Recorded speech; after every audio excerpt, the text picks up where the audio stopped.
Impetigo. To begin with, you may be wondering what impetigo actually is. Well, it is a skin infection which is most prevalent amongst infants and young children. There are two forms of impetigo infections that humans can contract, these being non-bullous and also bullous. Impetigo is characterized by a rash which primarily occurs around the mouth and nose area, but also has the ability to spread to other exposed areas around the body. Impetigo can be formed by exposing already existing skin conditions such as eczema to hot and humid weather, or when you come into contact with an infected person. The two types of bacteria that can cause impetigo are Staphylococcus pyogenes and Staphylococcus aureus. Either of these can be picked up from the environment or a person's surroundings and can also be found living on the surface of human skin. Impetigo can cause the skin to blister and scar, depending on the severity of the infection and as it progresses. As explained in the previous slide, impetigo is caused by two types of bacteria. Direct contact with anyone carrying the infection can also put you at risk of developing it.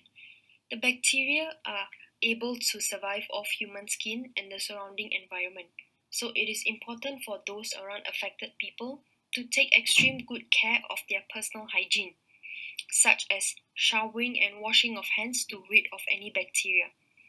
It can also develop from sore and diseases that is already on one's skin if they are left uncovered and exposed to hot and humid weather, thus causing them to worsen.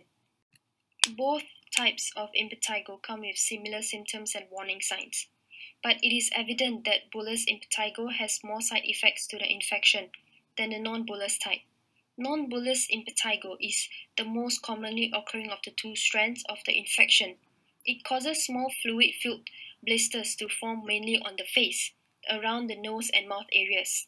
As the blisters are filled with fluid, they burst, and when they do, golden colored scabs are left in their place until they have healed, and a new layer of infection-free skin is formed. Bullous impetigo is less likely to occur on the face, but still causes blistering around the body.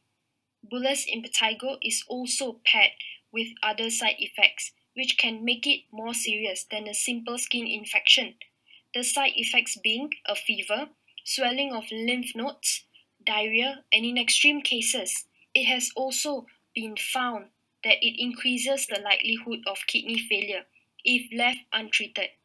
As you can tell from the comparison between the two, the bullous type is more serious, but it is also the least prevalent one out of the two. Dermatologists are skin specialists and therefore the most integral health professionals involved in the treatment of impetigo. Many different treatments for impetigo includes mupirocin, erythromycin, dicloxacillin, and more. Topical antibiotics show a higher cure rate than disinfectant solutions, while oral antibiotics work as well or better than topical antibiotics, although most of the treatments show a higher cure rate when compared to placebos. The cost of treatment for impetigo can vary from 39.88 USD for 100 tablets of 500 mg ampicillin to 526.13 USD for 100 tablets of 500 cephalexin. The large price difference is not a reflection of cure rates. The Infectious Disease Society of America established that the topical mupirocin as the most effective treatment, with oral antibiotics as secondary option.